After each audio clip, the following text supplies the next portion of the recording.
Good evening, everyone. Good evening. Good evening, my brothers and sisters. It's evening here in the Philippines of March 17, 2026. March 17, 2026 is Tuesday. To continue with our study at the sacred scriptures or divine readings or Lectio Divina, this time around we are going to study the Gospel for tomorrow, March 18, 2026, Wednesday.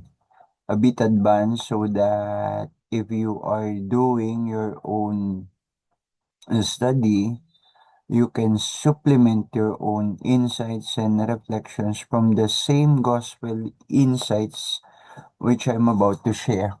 Kung makakatulong po sa inyo ang aking ibinabahagi para sa sarili nyo ring pagninilay, maganda na po iyon. And so again, before going into it, magdasal na po tayo. Let us pray. I felt the need to say this prayer. Sabay-sabay po tayo. In the name of the Father, and of the Son, and of the Holy Spirit. Amen. Lord Jesus, you saw so much value in the love between husband and wife that you elevated married life to a sacramental level. I know that marriage is a sign of the love and unity that exists between you and your church. Continue to give us your help to us that our love may grow day by day. Help us to realize that our love must overflow into the world around us. Give us strength in times of trial and difficulty. Give us happiness, security, and the joy of seeing our love expand beyond ourselves to others. We ask this through the intercession of Mary and her beloved spouse, Saint Joseph. Amen. Glory be to the Father, and to the Son, and to the Holy Spirit, as it was a beginning, is now, and ever shall be, world without end. Amen. In the name of the Father, and the Son, and the Holy Spirit. Amen. Maraming salamat po sa inyong pakikiisa sa ating pananalangin. Tuloy na po tayo. Share screen na po ako para maipakita sa inyo kung ano ang ebanghelyo para bukas na ating pag-aaralan. Pinagsama ko na pong English at Tagalog para yung mga kaibigan kong hindi masyadong sanay sa salitang English ay makasabay din, at yung mga kaibigan ko rin naman na hindi marunong mag-Pilipino, mag-Tagalog ay makasabay din naman sa ating pag-aaral. So may mga kaibigan po akong ganyan, halo-halo na sila. Simulan na po tayo. Share screen ako para maipakita sa inyo ang ebanghelyo para bukas, March 18, 2026, Wednesday. Wait lang po. Okay, wait lang po.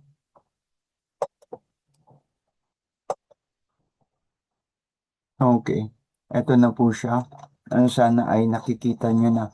Naka-highlight na po siya. Simulan na tayo. Our gospel is taken from the book of the Evangelist Saint John, chapter 5, verse 17 to 30. A proclamation of the gospel of our Lord Jesus Christ according to Saint John. Glory to you, O Lord. And Jesus replied, My Father goes on working, and so do I. And the Jews tried all the harder to kill him. For Jesus not only broke the Sabbath observance, but also made himself equal with God, calling God his own Father. And Jesus said to them, Truly, I assure you, the Son cannot do anything by himself, but only what he sees the Father do. And whatever he does, the Son also does. The Father loves the Son and shows him everything he does, and he will show him even greater things than this, so that you will be amazed. As a father raises the dead and gives them life, so the Son gives life to whom he wills.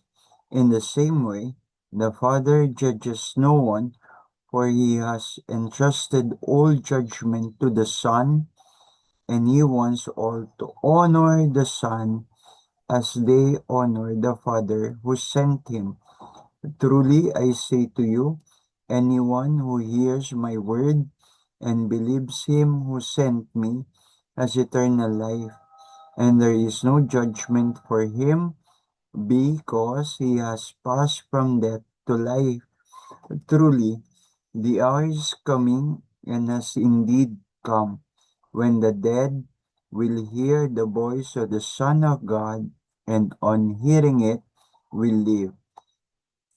For the Father has life in himself, and he has given to the Son also to have life in himself. He has empowered him to carry out judgment, for he is a Son of Man. Do not be surprised at this. The hour is coming when all those lying in tombs will hear my voice and come out. Those who have done good shall rise to live, and those who have done evil will rise to be condemned. I can do nothing of myself as I hear, so I judge, and my judgment is just, because I seek not my own will, but the will of him who sent me. And the gospel of our salvation.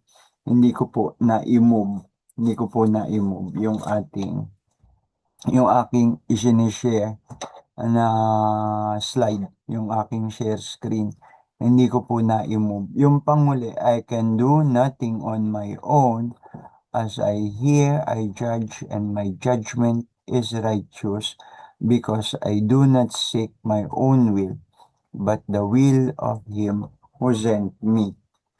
The gospel of our salvation. Praise to you, Lord Jesus Christ. So, yan po yung ating gospel for tomorrow.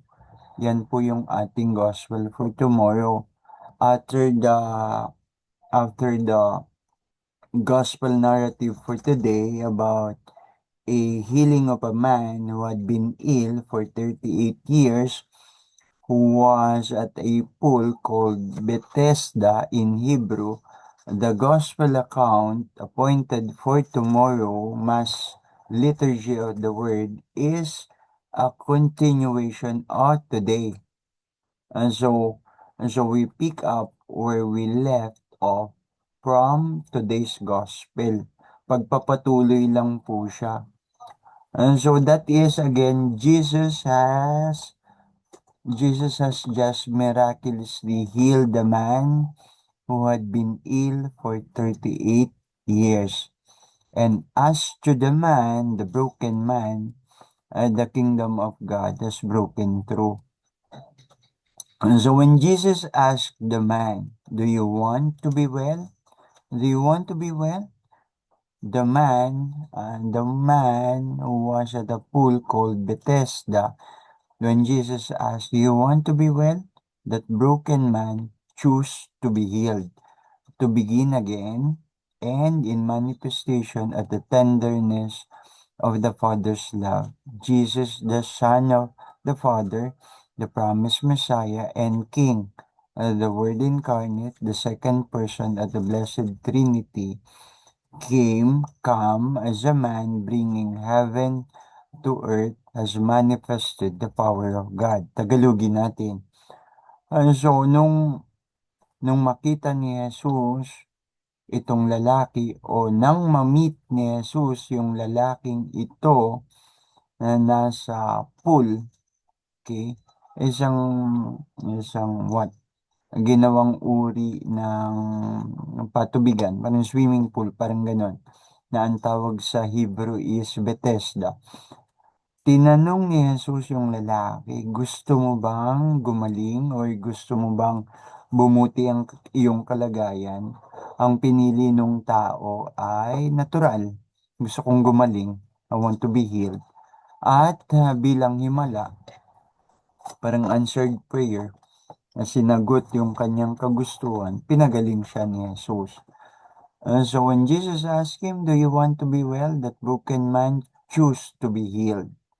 So makikita dito ang kabutihan ng Diyos. Okay? Ang kabutihan ng Diyos sa nangangailangan. Ang kabutihan ni Jesus sa nangangailangan. Isa nga yan sa kanyang ministry.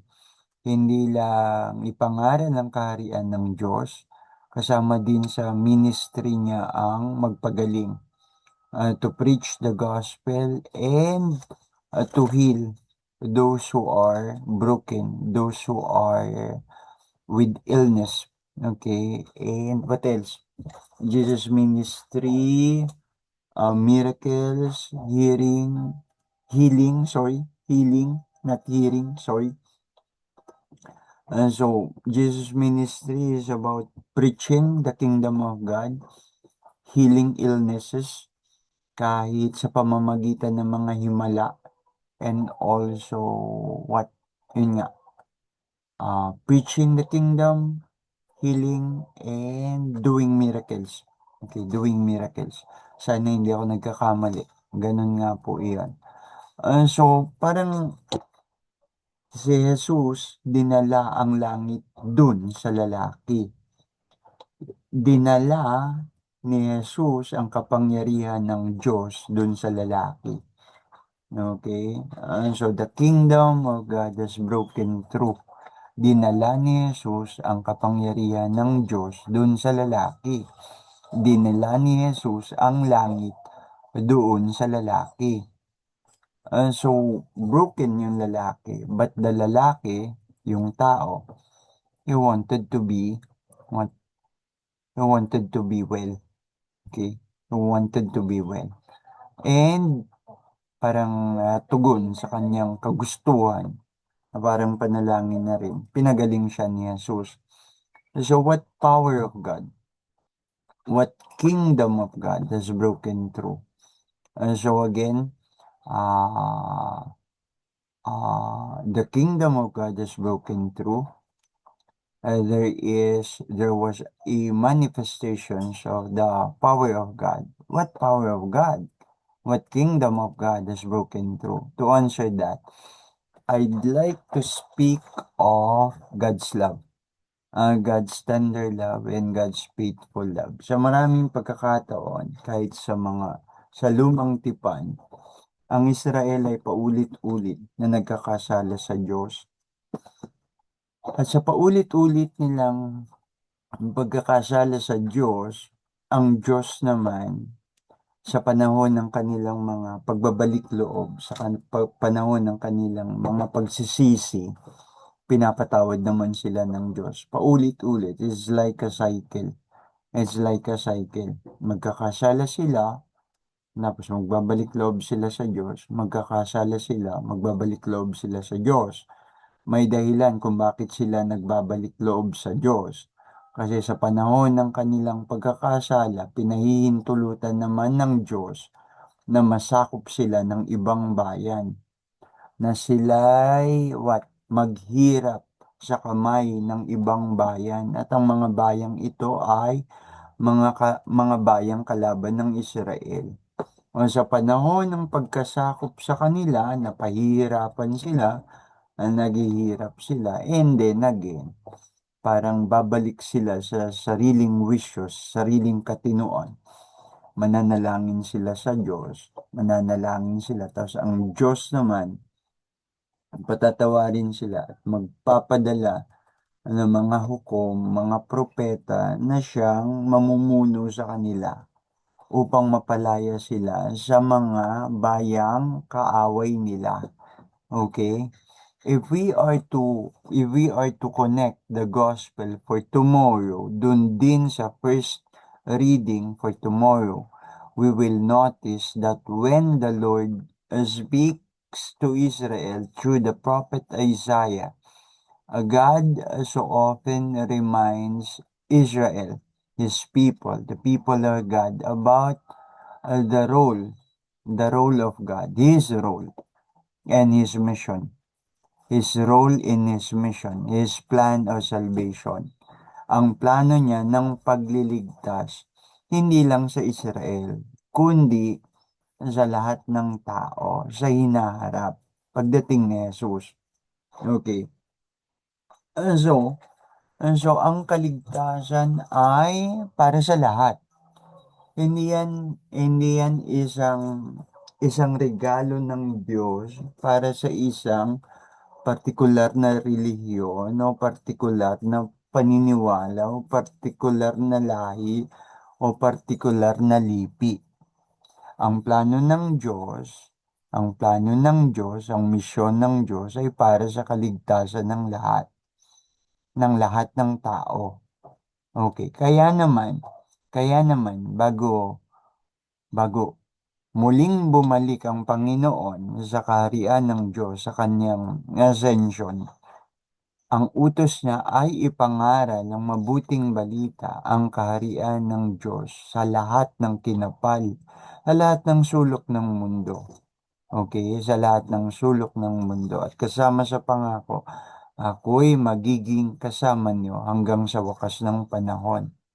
So bakit ipangangaral ang kaharian ng langit? Alam natin na ang kaharian ng langit na ipinangangaral ay kasama diyan ang pagbibigay kaligtasan sa lahat ng tao na si Jesus isinugo ng Diyos Ama for God so loved the world, hindi for God's so loved Israel. Hindi yon. For God so loved the world. At pagsabi, the world, sapagkat gayon na lamang ang pag-ibig ng Diyos sa sanlibutan. Pagsabi sanlibutan, sa kabuuan ng daigdig, lahat tayo sakop doon. Sapagkat gayon na lamang ang pag-ibig ng Diyos sa sanlibutan, kaya isinugo niya ang kanyang bugtong na anak. For God so loved the world that He gave His only begotten Son, or He sent His only begotten Son. For those who believe, magkakaroon ng kaligtasan. Okay? So, makikita natin, pinaaalalahanan ng Diyos ang bayan ng Israel, the people of God, kung ano ang kanyang plano sa kanyang bayan. And then later on, plano ng Diyos para sa lahat. Ang sabi ng Diyos, ang sabi mababasa natin, I have formed you and have appointed you to be the covenant for your people, to restore the land, to return ravaged properties, to say to prisoners, come out, to those who are in darkness, to show yourself. So, ibig sabihin, pagliligtas sa kadiliman at muling pagbuhay sa mga patay. Kapag ang tao ay makasalanan, para siyang patay. Okay? Para siyang patay. So sapagkat ang kasalanan, ang bunga ng kasalanan ay kamatayan. So ang taong namumuhay sa kasalanan ay taong waring patay. Pero sinasabi sa first reading, the Lord speaks through the prophet Isaiah. I have formed you and have appointed you to be the covenant for a people, to restore the land, to return ravaged properties, to say to prisoners, come out, to those who are in darkness, show yourself. So, ibig sabihin, may pag-asa ng muling pagkabuhay kapag darating ang diwa ng pagsisisi at pagbabago. So Israel, as God's own chosen people, was chosen not just for herself alone, okay, but for the nations, sa lahat. And so, ang pagmamahal ng Diyos ay pagmamahal sa lahat ng tao. For God so loved the world. Hindi for God so loved Israel. So, because God wants all the people to come back to Him kapag nagkakasala, yun ang kalooban at kagustuhan ng Diyos, na mapalaya ang sinuman mula sa kasalanan, na ang kasalanang ito ang naghihiwalay sa Kanya. Ang kasalanan ng naghihiwalay sa atin, sa ating mga tao at sa Diyos. At dahil may kasalanang naghihiwalay sa atin at sa Diyos, ang kagustuhan naman ng Diyos, ang ugnayan na nasisira dahil sa kasalanan ay mapanumbalik. Okay. Bukod sa kapag nagkakasala tayo sa Diyos, hindi lang tayo sa Diyos nagkakasala, nagkakaroon ng masamang epekto. Sa ating pagkakasala, nagkakaroon din ito ng masamang epekto sa ating relasyon sa isa't isa. Okay? Sa ating relasyon sa isa't isa. So, ang kasalanan, hindi lang niya winawasak. Okay, hindi lang niya winawasak ang relasyon natin sa Diyos. Winawasak din ng kasalanan ang relasyon natin sa isa't isa.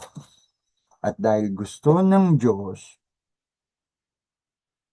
na hindi manatili ang mga pagkasira o pagkawasak na ito, na ang kagustuhan niya ay magkaroon pa rin na magkakataon na tayo makapagbalik loob sa Kanya upang ang relasyong muli natin ay mabuo sa kabila ng maraming kasalanan. Yun ang sinasabing the tender love of God. The tender love of God. Kung i-define natin yung tenderness o tender, yan yung being gentle. Kung tutuusin sa marami nating pagkukulang sa Diyos, sa kabila ng marami nating kasalanan sa Diyos, sa kabila ng lahat ng yan, dapat nga tapos na ang lahat di ba?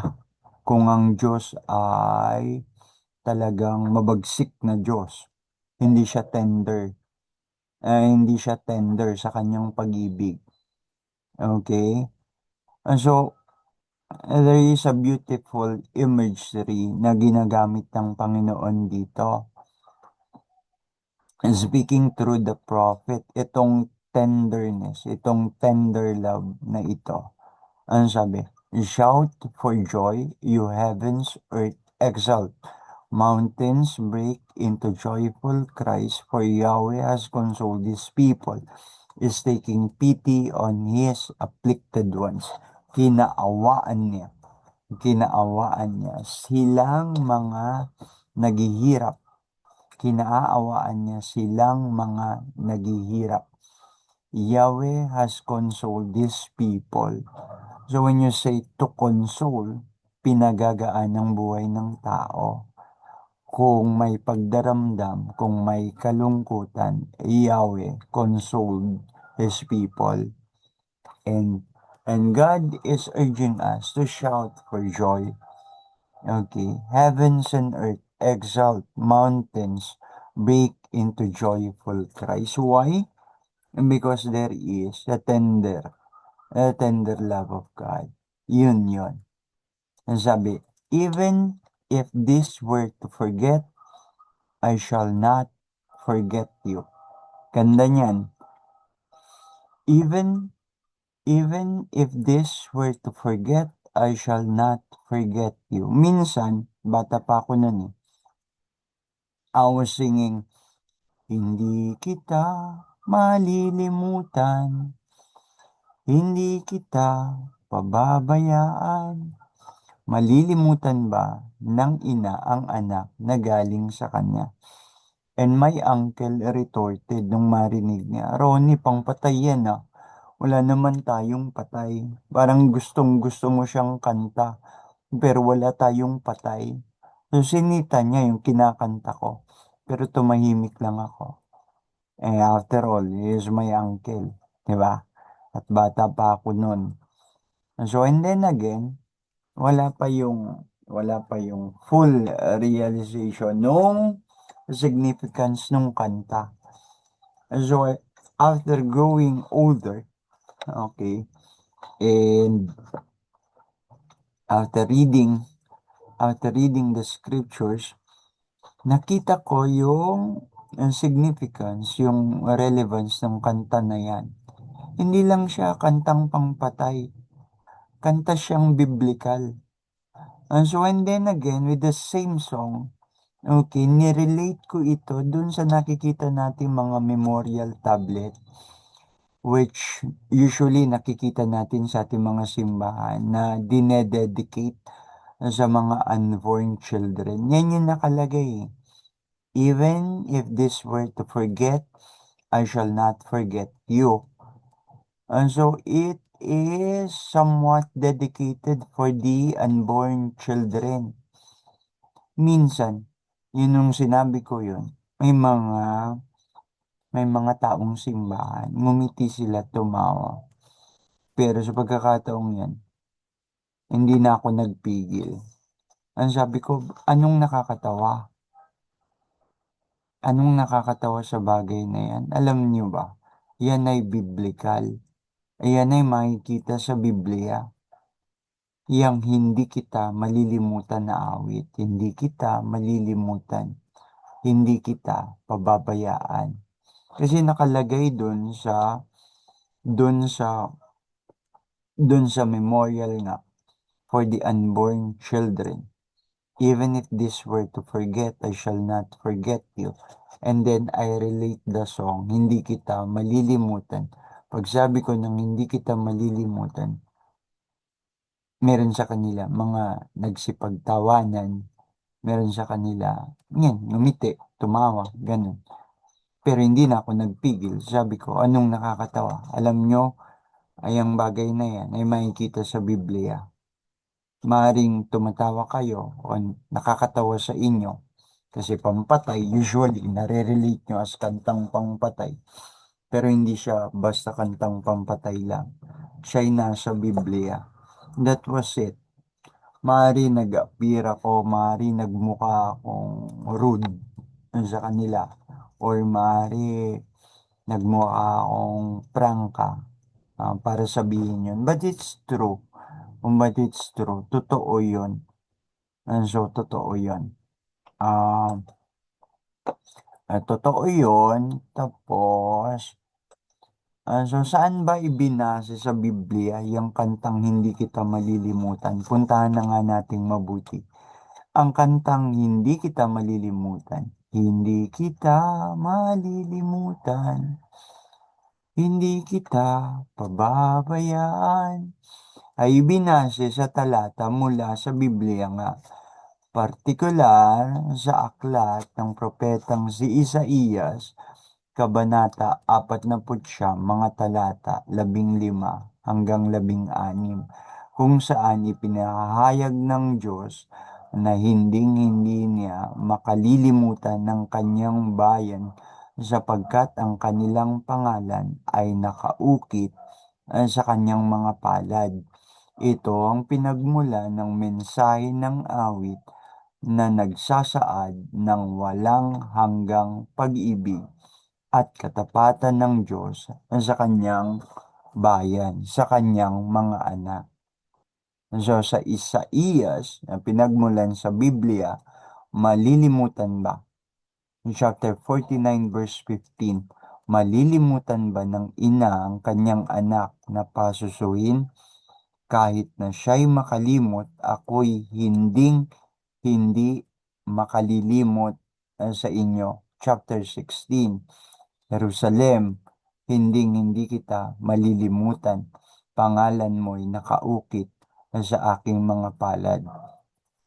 So, mga talatang ito, naging inspirasyon ng awit na nagpapakita ng pagmamahal ng Diyos na walang hanggan at hindi nagmamaliw kahit sa panahon ng pagdurusa o pagkakahiwalay ng Israel sa Diyos. Ang mensahe ng awit ay nagpapaalala na ang Diyos ay laging tapat at hindi nakalilimot sa kanyang mga anak. Pag-asa sa kabila ng mga pagsubok tulad ng Israel na nakaranas ng mga paghihirap, ipinatapon, halimbawa, ang kanta ay nagbibigay ng katiyakan na may muling pagbabalik at pagtubos. Pagpapalakas ng pananampalataya, ginamit ito sa mga pagtitipon at pagsamba upang ipaalala sa mga mananampalataya na sila ay mahalaga sa Diyos. mahalaga tayo sa Diyos. Kahit tayo'y malayo, may pag-asa ng pagbabalik at muling pagtubos na ang pag-ibig ng Diyos ay laging tapat kahit tayo'y hindi nagiging tapat sa Kanya sa maraming pagkakataon. Kahit tayo'y makalimot ang Diyos, tayo'y hindi niya lilimutin. Okay? Ang ganda talaga. So, hindi nakakatawa yung kanta. Hindi nakakatawa yung kanta. Ayan, pinakita ko na sa inyo. Pinuntahan ko na. Ayan, pinuntahan ko na po. Ayan, binasa ko. Yan ang laman. Mula sa tanong saan ibinase sa Biblia ang kantang Hindi Kita Malilimutan. Ayan, stop share na po ako. Naipakita sa inyo. Naipakita sa inyo. So, wala nakakatawa dun sa kanta. Wala nakakatawa sa kanta dahil napakaganda ng kanta. Hindi siya nakakatawa, kundi siya isang uri ng awit na magpapaalala sa atin the tender love of the tender love, the tender God's love, the tenderness of God's love, and the faithfulness of God's love. Kahit hindi tayo tapat sa Diyos, ang Diyos mananatiling tapat sa atin sa kanyang mga pangako, sa kanyang mga pangako ng kaligtasan para sa lahat. Para sa lahat. Hindi ako makapagsasalita ng ganyan kung hindi ko yan naranasan. Naranasan ko rin yan. 53 years old na po ako. Marami na rin akong pinagdaan ng ginawang kapalpakan. Marami na rin po akong ginawang kasalanan. Pero sa paulit-ulit na ipadama at na ipakita sa akin ng Diyos na kahit ako is somewhat alibugha, yun, alibugang anak sa Kanya, hindi niya ako kinalimutan.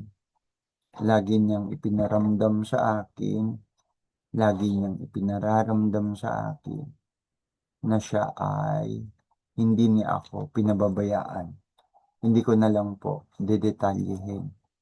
Hindi ko na lang po didetalyihin. 53 years old na po ako. So next time, marinig natin yung kanta na yan. Hindi kita malilimutan.